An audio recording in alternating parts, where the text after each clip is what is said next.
Good afternoon. Gonna get a raise of hands. Sino dito summer na? As in, bakasyon nyo na ulit. Bakasyon nyo na! Woo! Woo! Okay, I also had my finals just ended last week. So this is actually my vacation week. Okay, 1 week lang. Come on, yeah! Sino dito may pasok pa? Woo! Saya ng buhay nyo. Congratulations. So, welcome to our series, April Fails. This is the start of a new series this April. And actually, this morning, your Kuya Marty wanted to open this series, but then he's also having his graduation ceremony. So, he sent us a picture and saying, hello to everyone. This was just this morning. So, he finished his master's for 30 years. No, I'm just kidding. 7 years. I think 7 years because he's taking it as a part-time student. So it's not full load. So I talked to him this morning. Congrats pare, kamusta? May honors ba? Ano? Yes, and God has blessed him with honors. So praise God for that. So for those who are graduating, I would like to congratulate you and also like to praise God for the support of your parents and even your small group. Now, during this time, April, I remembered I think 5 years ago, this was also the time where my wife finished her MA in counseling in Singapore Bible College. So, her family and I, we went to Singapore. So, that's my wife on your far right, yung right. And then, she finished her master's in counseling. And then, we went to Singapore. We celebrated her graduation. But before that, I already asked her dad. Sabi ko, Sir, dito pa lang kami sa Manila. Sir, pwede po na ba ako mag-propose? So I think that was my second or third time to ask her dad. But still, yung dad niya, sabi niya, walang no comment. Sabi niya, pag-usapan na lang natin pag nasa Singapore na tayo. So when we were in Singapore, I, of course, be able to spend time with them and serve them. And I became the official photographer of the family. Okay, I became the tour guide. Dito po tayo, to our left. Okay, and then basically, I took photo of them all the time. Okay, from Candy's favorite place in Singapore, Botanic Gardens, to Universal Studio, to all of the places that she visited. And after our celebration, so her family has to go back here in Manila, and I stayed there for another week. And then, but before that, before the family left from Singapore, sabi nila, hinawakan ako nung father-in-law, hinawakan niya, ako dito. Sabi niya, alagaan mo yung anak ko, ha? Yun! So, yeah, buti na lang, okay? Para I was waiting. By faith na lang, dinala ko na lang yung sing-sing, okay? But my money was just not enough for the proposal. But then, okay, by faith, I prayed. So, what I did, sabi ko, all effort, I don't have money, but I will give my full effort into this proposal. So, I made the research. I don't have any contacts. Don't have so much contacts in Singapore, but I just Google ano ba yung mga places. And then I realized, with my effort and with the money budget that I have, I just need to remember and just focus on the things that Candy likes, which are photos, yung Singapore Botanic Garden, pictures and letters. So, ang goal ko, because Candy also likes na lahat talaga documented, and I have my camera with me, I took photo of everything, literally everything. So, sabi ko, papicturean ko yung haircut ko. Ayan. Nandiyan ba? Ayan. Pipicturean ko yung haircut kong, mahal kong haircut sa Singapore. Pipicturean ko yung susutin kong damit, yung mga props, yung flowers, yung ring, and then yung mga, I printed yung pictures namin together because we were in a long-distance relationship, so mga old pictures. And then because the love language of my ex-girlfriend, my wife now, is words, so I wrote down my spiel. Okay, I wrote down my spiel that I would tell to her. So, picture. Tapos sabi ko, hindi, kailangan din, she likes it sa Botanic Gardens, so picnic. So sabi ko, magluluto ako and I will take photo of it. So, ako lang mag-isa dun sa flat, parang sa bahay, and that I rented. So, eto, ginawa ko, nagluto talaga ako, peke yan, huwag kayong maniwala dyan. But totoong nagluto ako, okay? I placed the camera sa taas ng ref, tapos, pinilis ko ulit yung camera dito, pray. Ayan. So I took a photo of literally everything, okay? Well, I mean, I can't ask anyone na, Lola, can you please take your picture of Mala? Well, ay, wala talaga, so picture, sige.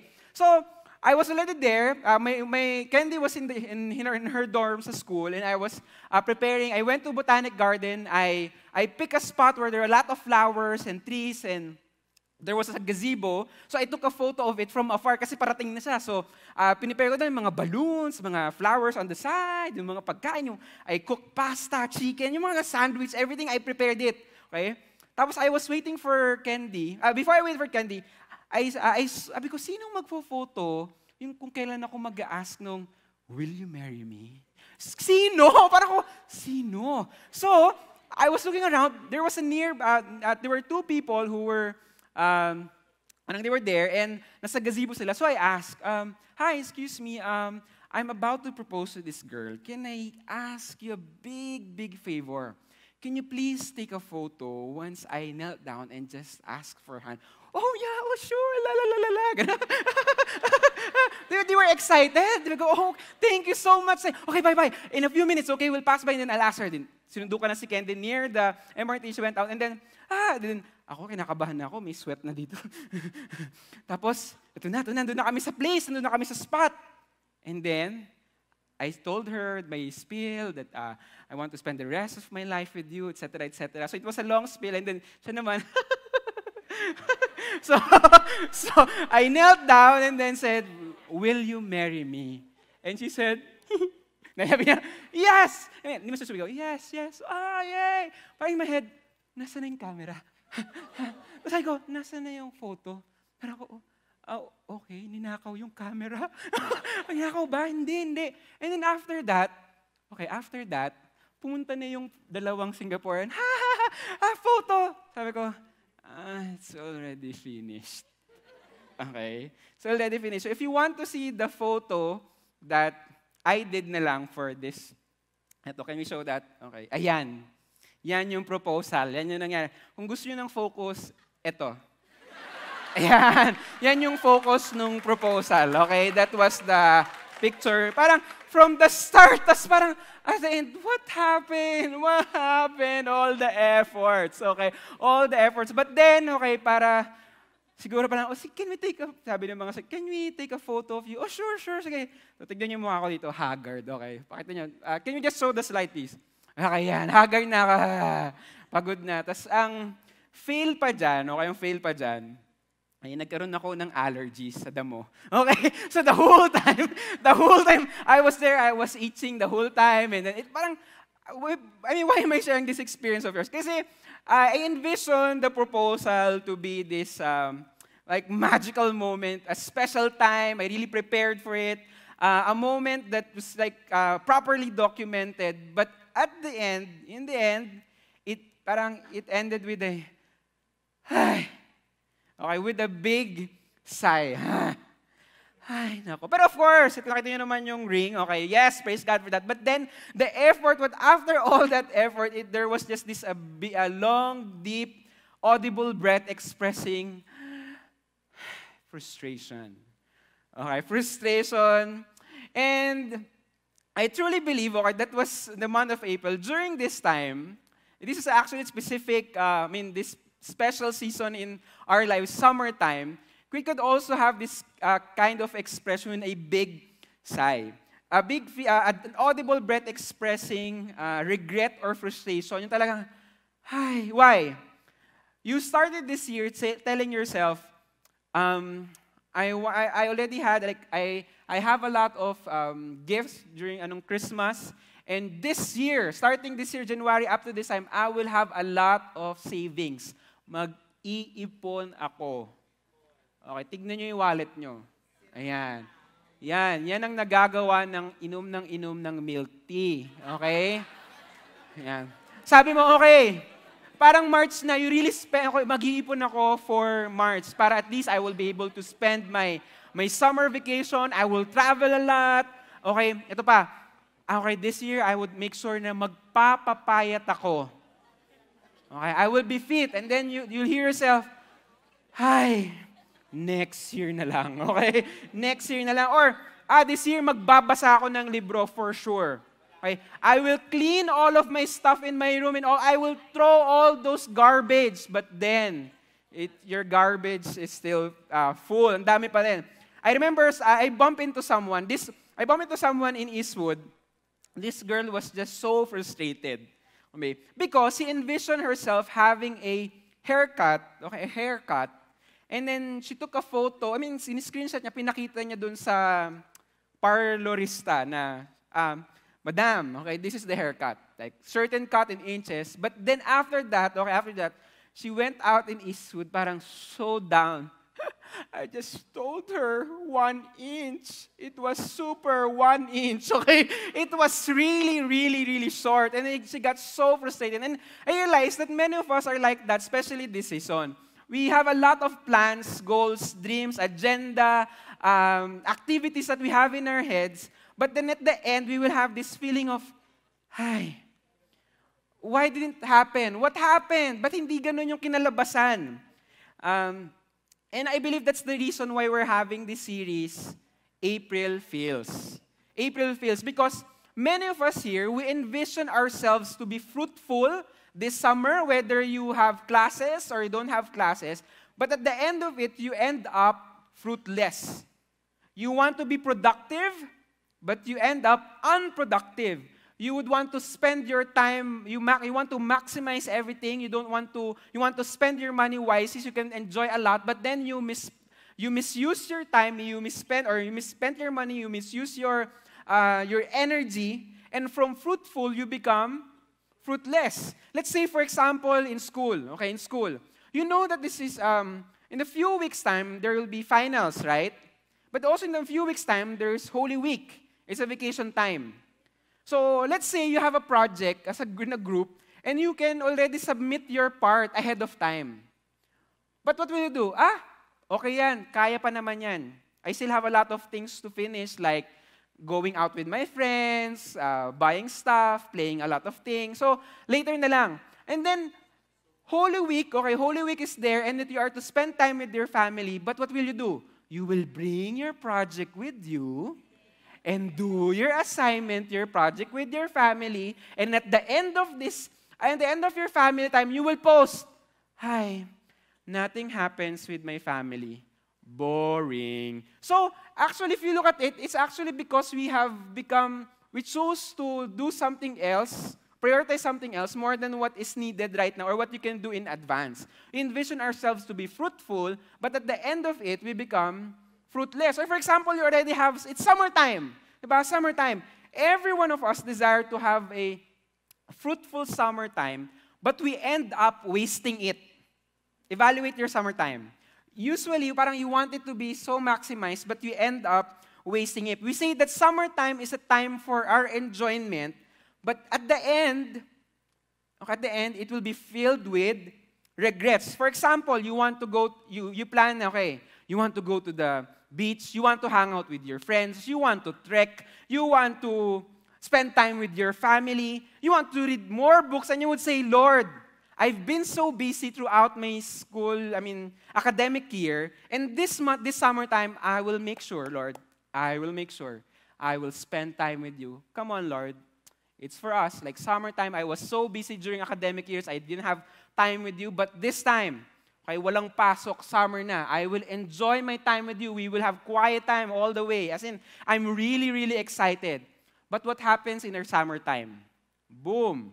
Okay? Walang tulog. Bakit? Kakamarathon. Okay?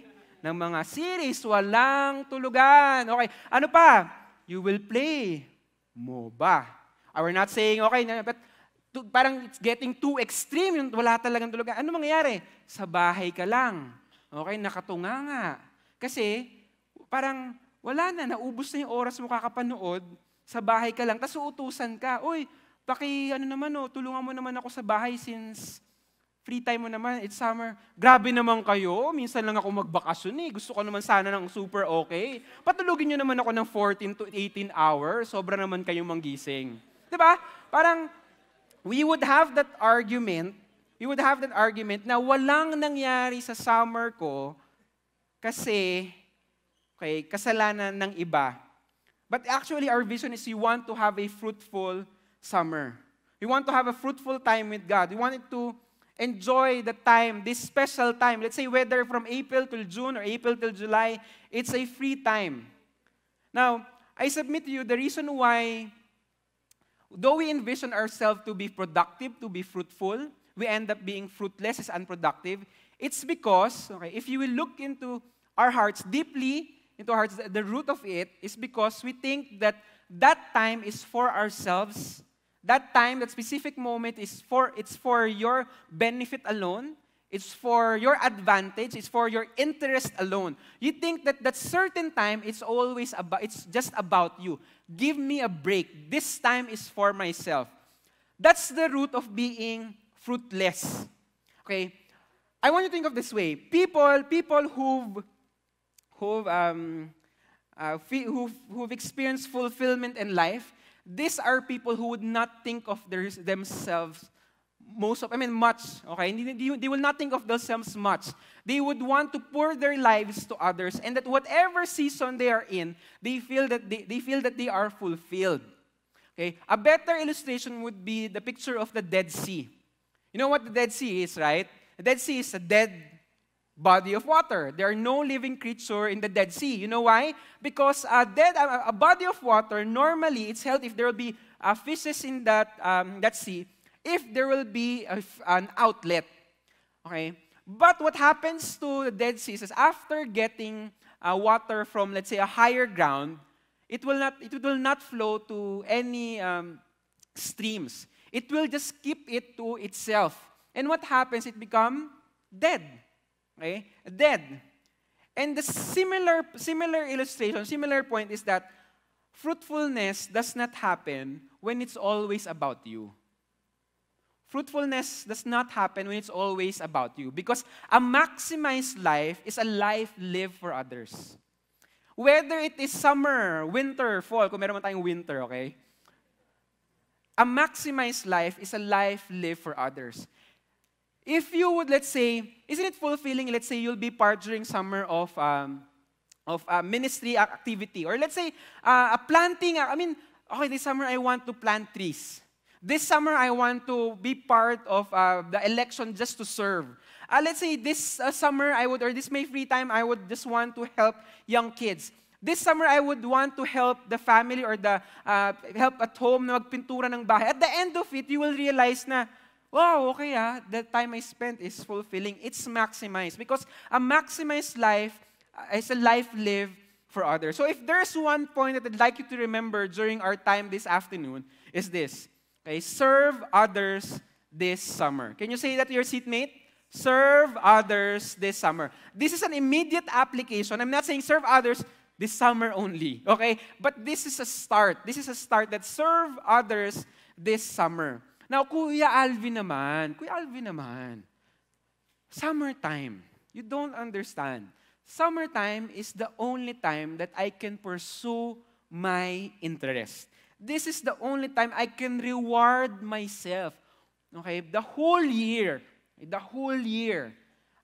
parang wala na akong choice kundi sundin yung sinabi ng professor ko. Mag-submit ka ng paper, mag-aral ka, tipirin mo yung, sabi ng magulang, tipirin mo yung bamo, tulungan mo yan, gawin mo yung household chores, all of these things. And summertime is just, please, okay, can you just give this time to me?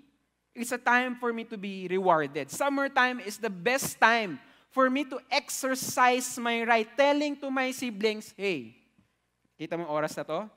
Pagdating ng alas 12, bakasyon ko na. Okay, bakasyon ko na. Wala ka nang pwedeng iutos sa akin. Okay, parang, this time is for myself, nakaschedule na ako. Manonood ako nito, lalabas ako nito, maglalaro ako nito, kakain ako, ikaw ang maghuhugas. Parang gano'n, diba? Because parang, it's my time to exercise my right. Mom, Dad, I gave you this award. Can you see this medal? It's full effort. Can I just remind you that this award is because of my effort? Can you please just give me space? It's my right during this summer. Though we don't communicate it that way, I believe that's the attitude of our hearts. We want to tell na, this is mine. This is my time. This is my life. Now, I want you to remember this, whether or not it's summertime, if you yourself, you declare, you say that you're a follower of Jesus Christ, you are a committed follower and that you love Jesus, then following Jesus is not seasonal. It's not seasonal. It's a day-by-day surrender and obedience to the Lord. It's not when you feel like it. It's not when you feel like you're committed to it. When you confess to your heart and tell God, Lord Jesus, I love you and I will follow you for the rest of my life, you are saying that it's not, following Jesus is not dependent to my schedule, to what I desire. It's dependent on who God is, and who God is, He requires obedience. He requires surrender. Now, if you have been if you confess that you're a follower of Jesus Christ, this is a challenge to you. This is a challenge to you. Serve others this summer, because a challenge to you is you can assess during summer, is my faith really true? Or is it just dependent on an event like this when we are gathered with a lot of Christian people and you say that you're committed? Or if you are just alone with your family, would you be able to evaluate, yes, I'm a follower of Jesus Christ? So this message is a challenge for you. But if you are here, you're joining us for the first time, it's your first time to hear this kind of messages, understanding, following Jesus, it's seasonal. Wow, sobrang hirap naman nun. As in day-by-day surrender, obedience to God. How? I know God, I know Him, but I would not be willing to give much of everything to Him. Now, I would understand that. I would understand that the command of following Jesus is not seasonal, is countercultural, it's counterintuitive. Parang hindi kaya yun, parang imposible yun. Now, it could be, it's a harsh truth that you are hearing, that this is what Jesus Christ requires. But then, you need to know more about Jesus. If you understand who Jesus is, responding to Him and following Him is so worth it. It's so worth it. Because He is the only God who became a man here on earth, who lived His life here on earth so that He can sympathize with us. And then, there's no one like Him who has the power to forgive sin, and only Him who claimed to be resurrected and proved to be resurrected. No one like Him. That's why following Him is worth it. But I hope that you will get to know more Jesus. That's why here in Elevate, we encourage small groups. This is the time that for you to get to know Him more so that you can give your all to Jesus. Now, we will be looking at Mark chapter 10. And Mark chapter 10, verse 45 is the theme verse of the whole book of Mark.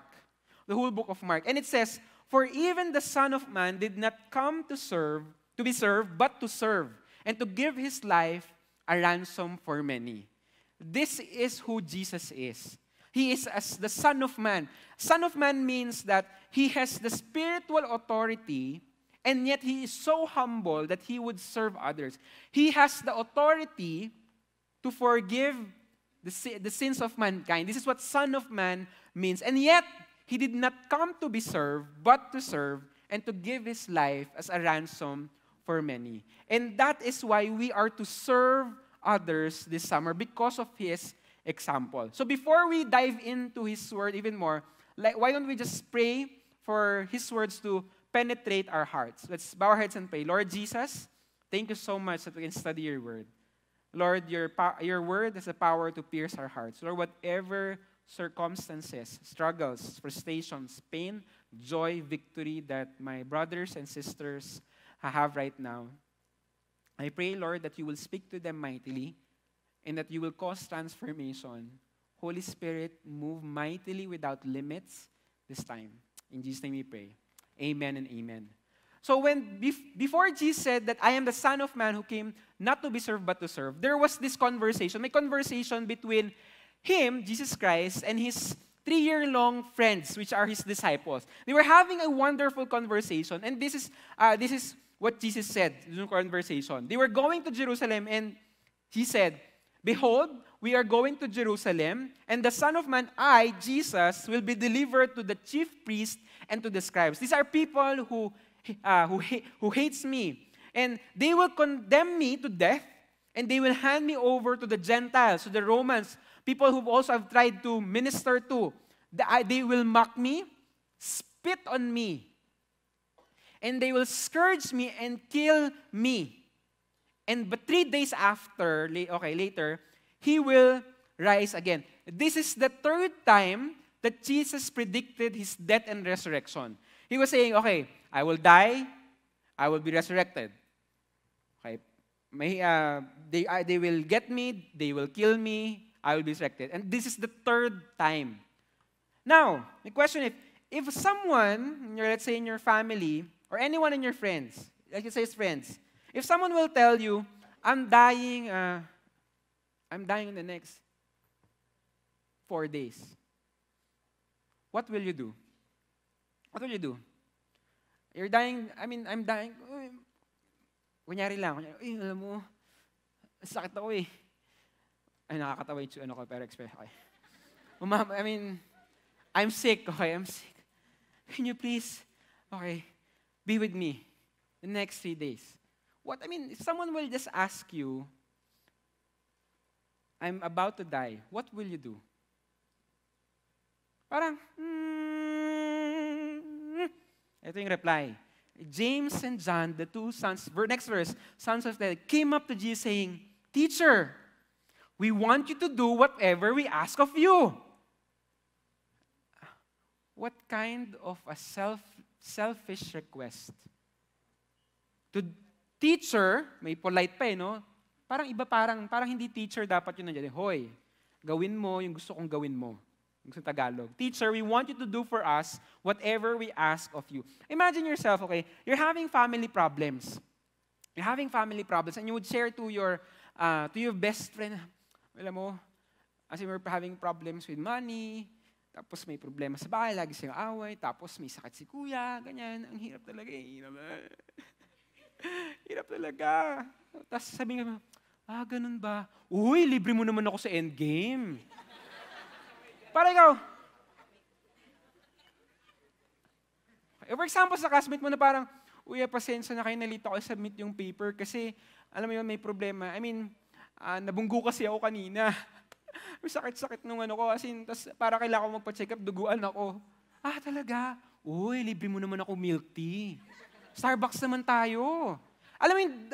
Just put it in that tone, that atmosphere. The disciples were asking a very selfish question. But look at how Jesus responded. Look at how He poured out His heart to His disciples and to us today. This is the reply of Jesus. And He said to them, what do you want me to do for you? What do you want me to do for you?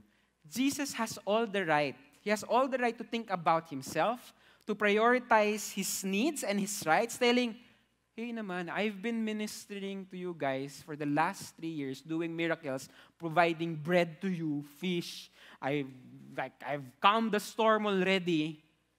And I'm telling you, can you please, okay, I'm dying now, and this is what you'll ask me to do. Ask me to do what you want. No, that's not the heart of Jesus. The heart of Jesus is service. He said, what do you want me to do for you? If God Himself would ask such question, how much more should we?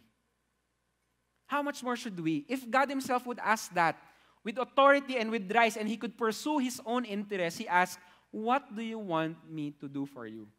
Shouldn't we ask others and tell them, what can I do for you this summer?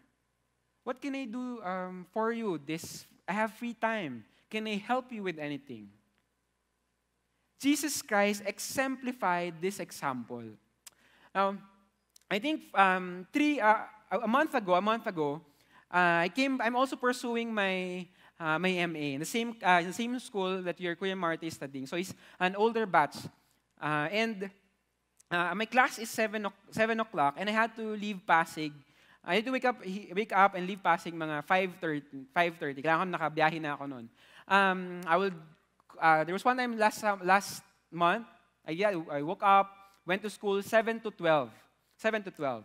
But then I also had to go to Alabang and elevate Alabang and help some of their leaders there in terms of some training. So the time that I need to go to Alabang was 7 o'clock. 7 o'clock in the evening. I woke up at 5. I need to go there by 7. So after going to school in Novaliches, in Quezon City, I went here. I did some ministry work.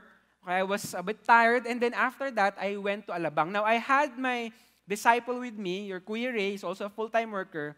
And we took a Grab. And I said, okay, I understand. It's an opportunity to serve others. So a bit tired, but then, kaya naman. I wanted to share the gospel to the Grab driver and at the same time, model it to my disciple using conversational evangelism. So I talked to the driver. Kuya, kamusta? La la la la. And then share the gospel. Tapos, and join. And then after nun, he accepted. Oh, wow, praise God, he accepted. I prayed for him. Kuya, sige, let's get in touch after. So okay, after ng pagbaba we were in Alabang already, went out, and then turo na. Oh, come on, la. Meet people. Until we ended around 10 o'clock in the evening. I was really, really tired. I was tired. Like in my head, pahinga, yes, pauwi na. Okay, Grab ulit kami pabalik. Now, when I was in Grab, I was being prompted by the Spirit, share the gospel to the Grab driver. Parang in my head, serve others. In my head, parang, wait lang. Lord, I've been serving the whole day. Can you please give me this a bit break? Break lang. Kausapin mo yung driver. Pagod din yan. Serve others.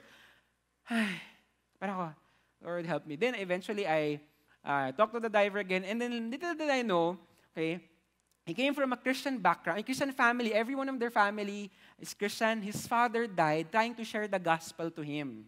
Because he's the only one in the family who is not yet a Christian. And then when we were sharing, I prayed for him. He was reminded of his dad. And he's encouraged to go back to church where his dad was ministering to. So serving others, I go, wow, if I realized at the end of the day of that day, I really felt na, wow, praise God, my day was really fruitful. Not because I focused on myself, but I followed God's command to serve others. And praise God for the fruit that had happened. And similar, this is what Jesus Christ is trying to model to us. He's modeling service. What do you want me to do for you? If Jesus would ask you, what do you want me to do for you? Okay, what will be your response? Jesus' response to his disciples is that he thought of them first. He thought of their interest more than his interest. So this time, God is asking you, son, daughter, what do you want me to do for you? What will be your response? What will be your response? Will you respond this way? Alam mo, Lord, madami na akong ginawa para sa iyo eh. Can you please give me a high grade? Bigyan mo naman ako high grade so that I will not be scolded by my parents. Would you always ask for what you need and for your self-interest? Or will you ask the will of God for your life? Will you say, Lord Jesus, I don't know what will happen with my grades. I don't know what's happening in my family, but help me to serve them. Use me this time. I don't know how, but help me. I pray that would be the desire and the cry of our hearts to God when we are asked, what do you want me to do for you? Now look at the response of the disciples. They said to him, grant that we may sit one on your right and one on your left in your glory. So basically, they were asking a selfish, self-glorifying position. This is what they're asking from Jesus. Now, look at how Jesus responded. He said, you do not know what you're asking. Are you able to drink the cup that I drink, or to be baptized with the baptism with which I am baptized? Basically, Jesus is saying, would you be willing to suffer for me? Would you be willing to suffer for me? If you're saying you want to sit on my left and on my right. And then the James and John were so proud and so confident this was their reply. We are able. We are able. Other version would say, why not? Why not? It was a proud answer, thinking of them for their own interest. And You know what happened to them, right? When Jesus was being arrested already, what happened? They all abandoned him. They dispersed. So this was a proud reply, we are able. Why not? You know what I realized? That those who are seeking for their own interest, usually they are the one who would always insist. Why not? Bakit hindi? For example, at home, uutusan ka, bakasyon mo naman. Tulungan mo naman ako dito sa bahay. Grabe ka naman. Madami pa akong gagawin. Isipin mo naman tong kwarto ko, okay? Pagod na akong matulog. Tapos tutulungan pa kita. Diba? Or for example, here at even at Elevate, I'll go there with my friends because I'm there for my friends. But isn't it an opportunity to serve others? Isn't it an opportunity just to welcome, hi, is it your first time? I'm here. Can I get to know you? But we always think of ourselves. Nakakahiya kasi baka pag nilapitan nila ako, ma-judge nila ako. Because we're always conscious of ourselves. But Jesus is teaching us, with this example, a contrast between His disciples and Him, saying, we are able.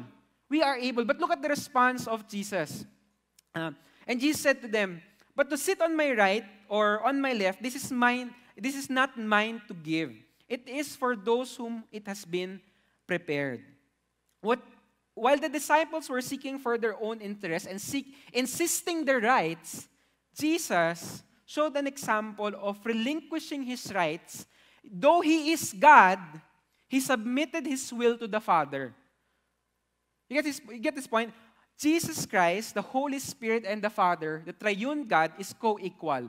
But Jesus Christ relinquished His rights. His rights, wala siyang rights because He lived as 100% man and 100% God so that He can sympathize with us and show to us and model to us what it means to serve. Even if He is God, He chose to relinquish His rights. He submits to the will of the Father.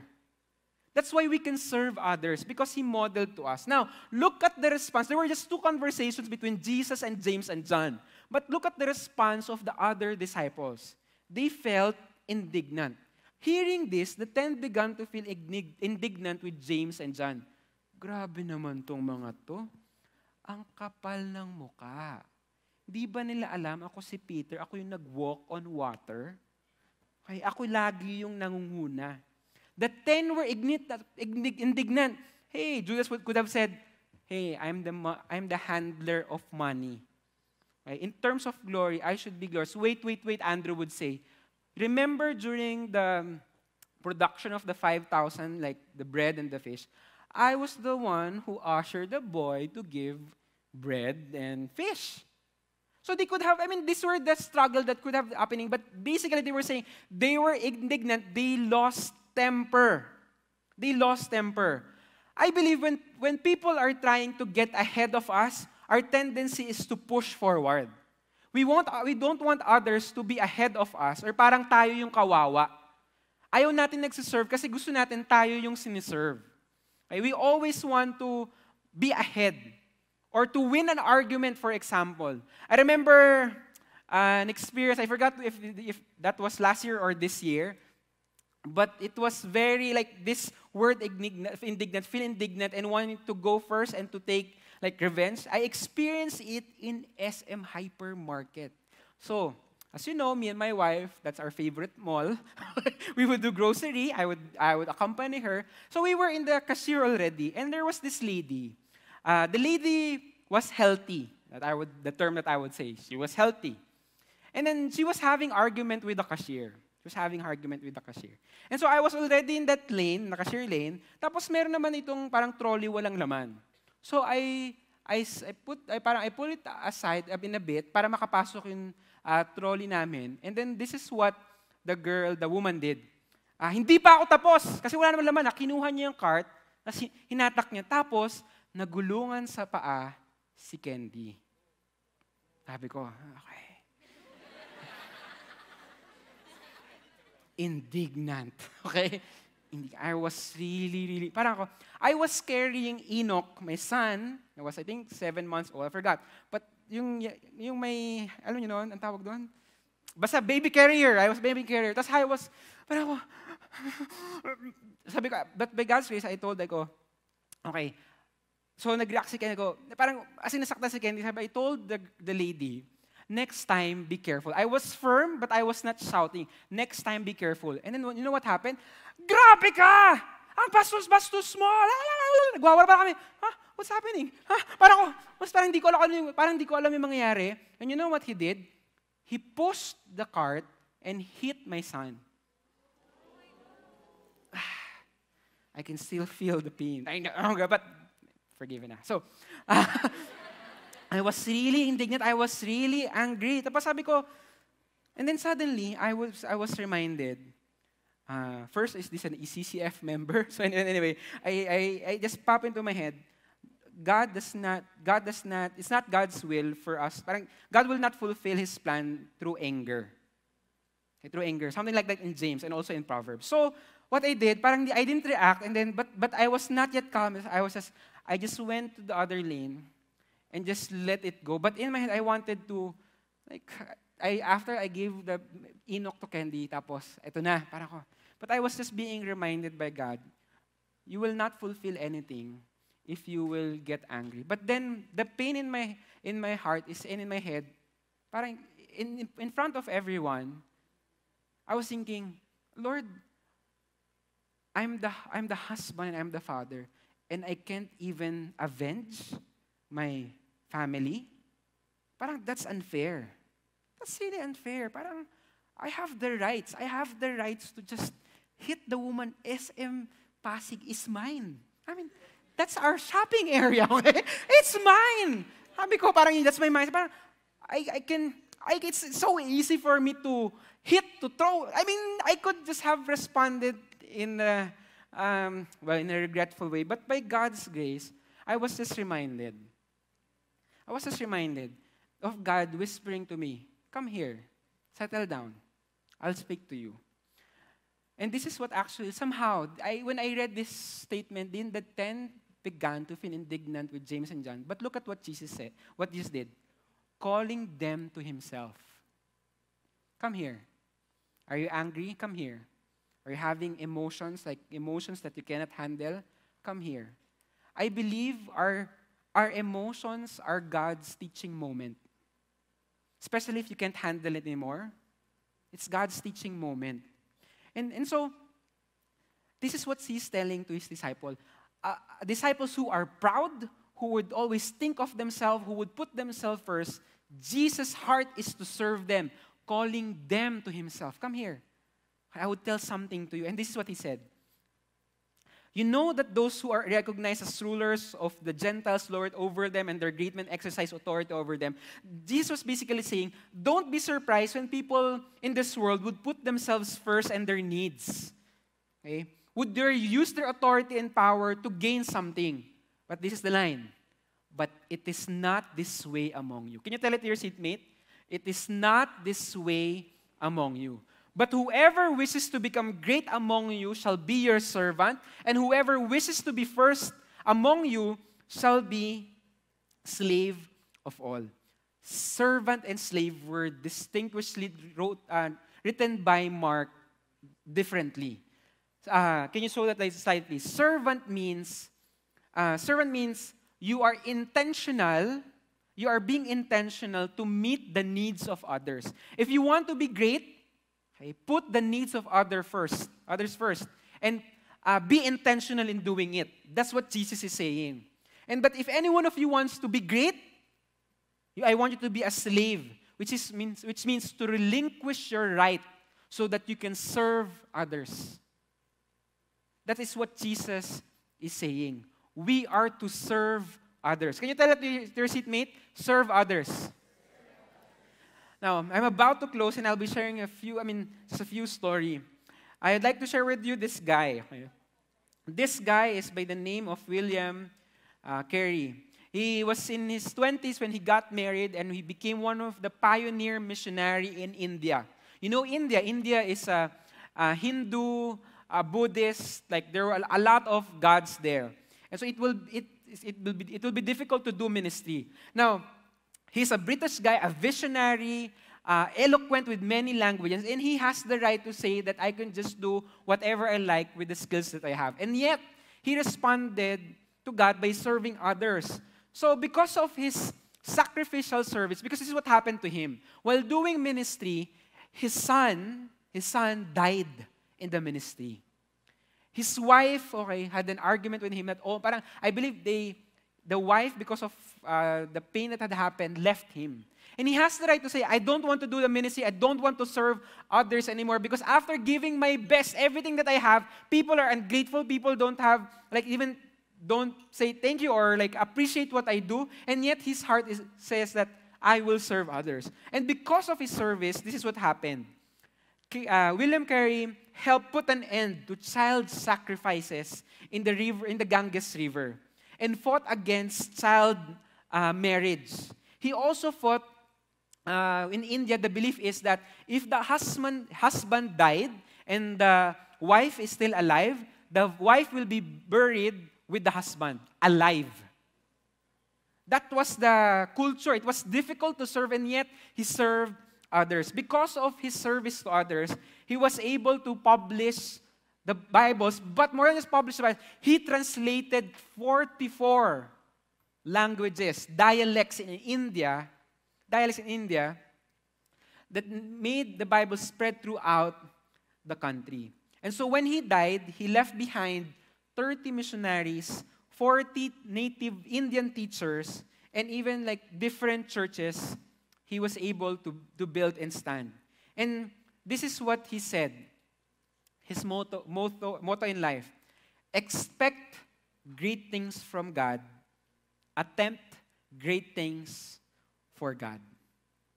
Again, expect great things from God and attempt great things for God. Serve this summer. Serve others this summer. It was during his time when Christianity was so difficult, and it was his generation. But the same God who commanded him to serve others is the same God who commands us to serve others as well. There are many opportunities here in the ministry to serve. But more than just here at church, you can serve at home, in school, by asking them, what can I do for you this summer? What can I do for you? How can I serve you? Because this is the last verse, remember, that we read. The last verse of this chapter. For even the Son of Man did not come to be served, but to serve, and to give his life as a ransom for many. Jesus could have said, it is my right at this moment because I am dying. But he still chose to serve his disciples. He still chose to serve us by dying on the cross for our sins. So we are to serve others this summer. So as a reminder for us, since this is a season, April, May, June, I've prepared something for you, a sticker to remind you. So can you give that to our friends here? A sticker reminding you, saying that we are to serve others this summer. So can you, just as we have applied, why don't we serve each other by helping those who are serving? So why don't you kindly pass it quickly? Okay? And why don't we serve each other this summer? A reminder for us. Just a simple sticker. Okay? Look for opportunity. A servant relinquishing your rights. Okay?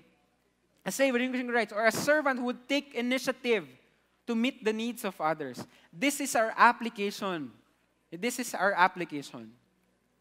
Serve others this summer. So anyone else who haven't received the stickers, can you please raise your hand? Can my teammates help give out the stickers at the back? Thank you so much.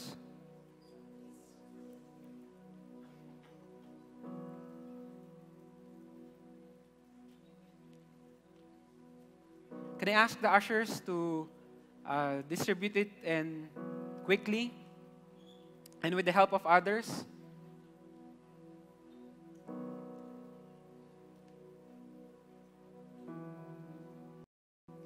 So why don't you take this time just to talk to God and just meditate on the message that He spoke to you this afternoon.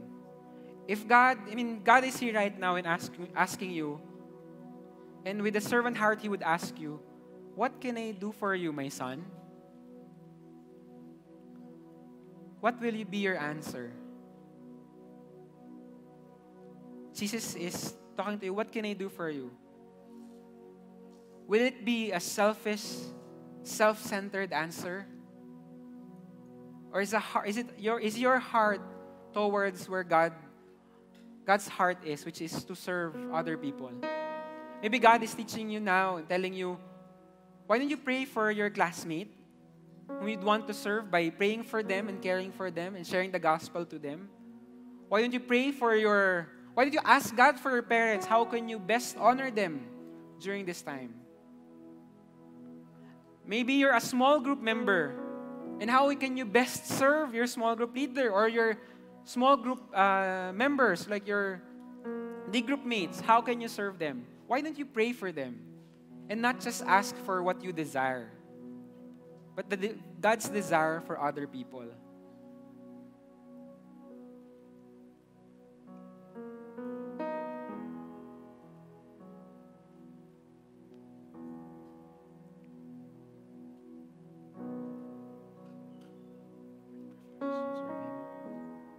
Thank you for an example that you set, Jesus. Thank you so much for giving me the privilege, Lord, to share your word. Thank you for being a good God. You know my heart, Lord. What I pray that I'll be able to serve people I encounter. May your grace be poured out.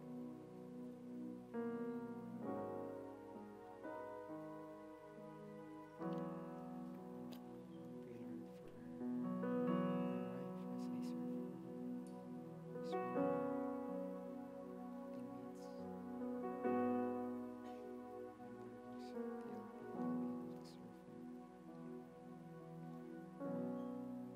Is there anyone God is reminding you of that He wants you to sacrificially serve? Or is there any area, opportunity that God is opening already for you to serve? Why don't you respond in faith by saying, Lord Jesus, may you open my eyes to take the opportunity to serve, to bless others. Help me, Lord, not just to pursue my own interest, to have this mindset to just exercise my rights. Help me to follow your example, Jesus. Thank you, Jesus, that you who is perfect, holy and righteous, who has no sin, and yet who you would take the humble position of a servant by being a man and dying on the cross for us, who nothing in us, Lord, can be enough, Lord, para ibalik sa'yo. Pero wala kaming kayang ibalik sa'yo, and yet you would pour out, Lord. You've poured out your life for us. So as a response, Lord, help us, Lord, to honor you as we bless other people, as we put others first more than our needs. Empower us, Lord.